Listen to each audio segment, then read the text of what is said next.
Assalamualaikum warahmatullahi wabarakatuh. Saya Syarifah Rahmah. NIM saya yaitu 2001010113. Saya merupakan salah satu mahasiswi UIN Aranedi, Fakultas Syariah dan Hukum, Prodi Hukum Keluarga.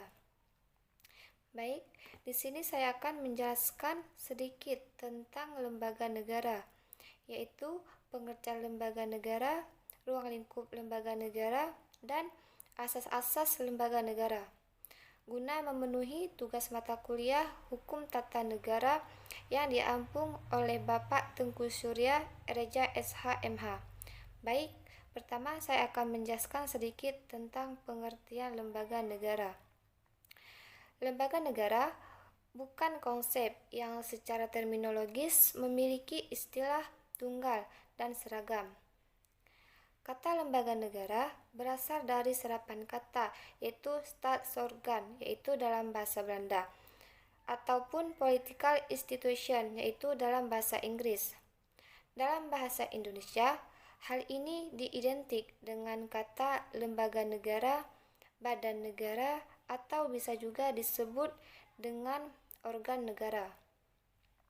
Oleh sebab itu, istilah lembaga negara, organ negara, badan negara, ataupun alat kelengkapan negara sering dipertukarkan satu sama lain.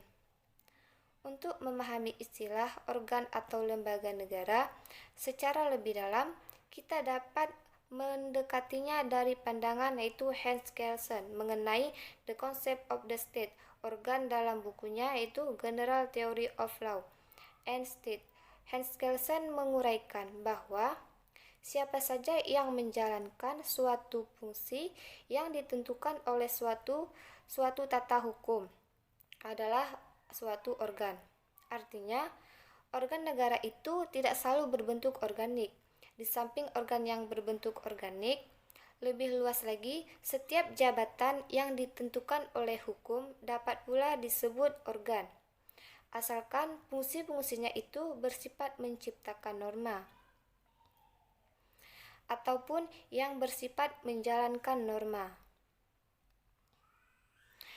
Di samping pengertian luas itu, Hans Kelsen juga menguraikan adanya pengertian organ negara dalam arti yang sempit, yaitu pengertian organ dalam arti material. Individu dikatakan organ negara hanya apabila ia secara pribadi memiliki kedudukan hukum yang tertentu. Adapun ciri-ciri penting organ negara dalam arti sempit ialah sebagai berikut. Yang pertama, organ negara itu dipilih atau diangkat untuk menduduki jabatan atau fungsi tertentu. Yang kedua, fungsi itu dijalankan sebagai profesi utama atau bahkan secara hukum yang bersifat eksklusif. Dan yang ketiga adalah karena fungsinya itu, ia berhak mendapatkan imbalan gaji dari negara. Dengan demikian, lembaga atau organ negara dalam arti sempit dapat dikaitkan dengan jabatan dan pejabat, yaitu seperti jabatan umum, jabatan publik, dan pejabat umum dan pejabat publik. Adapun pengertian lembaga negara secara umum atau yang sering kita dengar yaitu lembaga negara merupakan lembaga pemerintahan di mana lembaga tersebut dibuat oleh negara, dari negara dan untuk negara, di mana bertujuan untuk membangun negara itu sendiri. Kemudian, saya akan menjelaskan materi yang kedua, yaitu tentang ruang lingkup lembaga negara. Ruang lingkup lembaga negara. Lembaga negara tentu saja memiliki tugas dan wewenang masing-masing yang kemudian adanya pembatasan agar lebih memfokuskan suatu lembaga dalam tugas dan kewenangannya. Dalam ruang lingkup lembaga negara dapat kita lihat yaitu sebagai berikut. Yang pertama, lembaga negara dalam susunan pemerintahan pusat, yaitu terdiri dari lembaga legislatif, eksekutif, dan yudikatif. Yang pertama, lembaga legislatif adalah lembaga yang mempunyai wewenang dalam merumuskan undang-undang dasar. Contohnya MPR, DPR, dan DPD. MPR sesuai dengan pasal 33 Undang-Undang Dasar 1944 ayat 2, tugasnya ialah mengikat dan menetapkan undang-undang. Yang kedua, melantik presiden dan wakil presiden. Tugas yang ketiga yaitu mengusulkan kepada DPR mencabut atau memberhentikan presiden dan wakil presiden dalam masa jabatannya. Yang kedua, DPR mengadakan dan mengesahkan undang-undang. Yang kedua, mengesahkan anggaran belanja dan anggaran belanja negara dan pendapat negara. Tugas yang ketiga, DPD mengajukan rancangan undang-undang otonomi daerah. Ikut membahas rancangan undang-undang yang berkaitan dengan otonomi daerah. Yang selanjutnya, menyusun prognas tentang otonomi daerah. Jadi, DPD hanya mengikat atau hanya merancang undang-undang khusus tentang otonomi daerah dan ikut serta dalam rapat DPR tapi tentang otonomi daerah atau hanya sebatas otonomi daerah saja. Yang kedua, lembaga eksekutif, yaitu menjalankan dan melaksanakan pemerintahan sesuai undang-undang.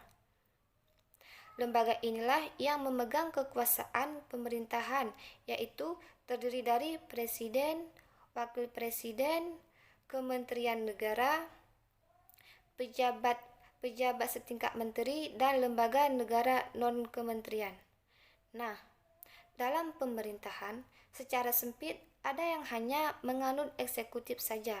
Artinya, ialah dalam suatu pemerintahan itu, eksekutif yang membawa atau dapat dikatakan eksekutif yang memiliki kewenangan dalam menjalankan roda pemerintahan. Tetapi di dalam Indonesia menganut sistem demokrasi dan sistem pemerintahan dan presidensial. Yang selanjutnya yaitu lembaga yudikatif.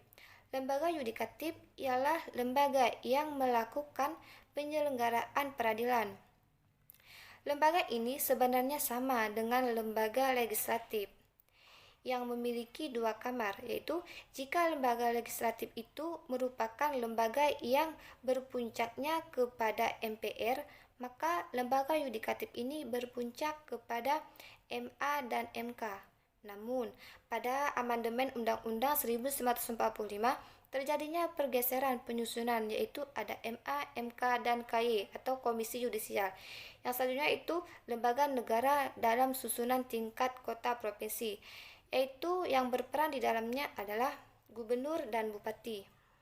Yang ketiga itu lembaga negara dalam susunan tingkat kecamatan, yaitu terdiri dari camat. Camat sendiri merupakan ketua kecamatan yang berkedudukan di bawah dan bertanggung jawab terhadap bupati. Kemudian, camat juga memiliki tugas dan wewenang membina penyelenggaraan pemerintahan desa atau kelurahan, penyelenggaraan ketertiban umum, serta memelihara prasarana dan fasilitas pelayanan publik. Yang keempat, lembaga negara dalam susunan pemerintahan tingkat desa, yaitu terdiri dari lurah dan kepala desa. Lurah adalah pembina lembaga kemasyarakatan dan pelaksanaan kegiatan kelurahan, sedangkan kepala desa merupakan pemimpin dalam suatu pemerintahan di desa dan mengembangkan sumber pendapatan yang ada di desa. Adapun perbedaan antara lurah dan kepala desa yaitu sebagai berikut. Lurah merupakan pegawai negeri sipil yang diangkat langsung oleh camat, sedangkan kepala desa bisa saja yang dapat mencalonkan dirinya menjadi kepala desa, dan siapa saja yang terpilih maka itulah menjadi kepala desa atau jadi pemimpin desa tersebut. Yang terakhir ialah saya akan menjelaskan tentang asas-asas lembaga negara. Asas lembaga negara, asas itu dapat diartikan sebagai prinsip dasar hukum yang menjadi acuan berpikir, ataupun asas-asas lembaga negara yaitu sebagai berikut.